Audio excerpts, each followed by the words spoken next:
markakóngur deildarinnar á síðustu leiktíð og getur skorað hér sitt 9. mark á tímabilinu. Hvað gerir Emil? Anton Ari til varnar og Emil og hann skorar, en þetta var nú ekki sést með vítaspyrnu.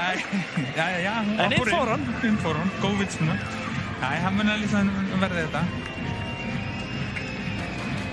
Ég veit ekki, það verður gaman að sjá þetta aðtök aftur með þegar ég gef vítu og þegar hann er með hrind þarna, sko. Mér finnst hann láta hrinda sig allt auðvöldlega hana.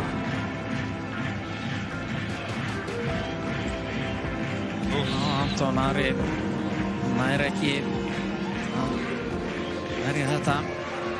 Það var skrítið, en það að flauta þarna og þá þarf hann að reka Viktor Örn út af, en hann gerir það ekki. Áfram með þetta. Það verður áhvert að sjá þetta. Líkandi að koma hér, Davíð. Hann sendi konið hérna inn á teig og síðan skot, og það er Viktor Karl Einarsson sem að jafna metin hérna. Flott skot hjá honum. Hann er að skora hér 5. mark sitt, en Stjörnumenn óánægðir. En vel afgreitt hjá Viktori Karli.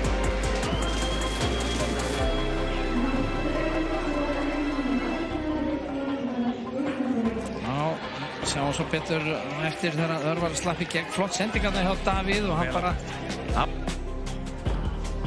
Jafnt á að koma með liðunum hér í Garðabænum á þessari öld í fyrstu deild. 6 sigrar hjá hvoru lið og 3 jafntefli, en hér er Ísak Snær og þetta endar í markinu.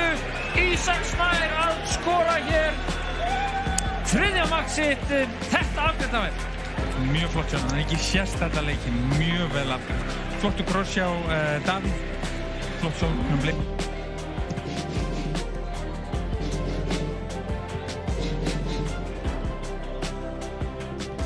Robert Frosti með frábæra sendingu og meiri ástæðna.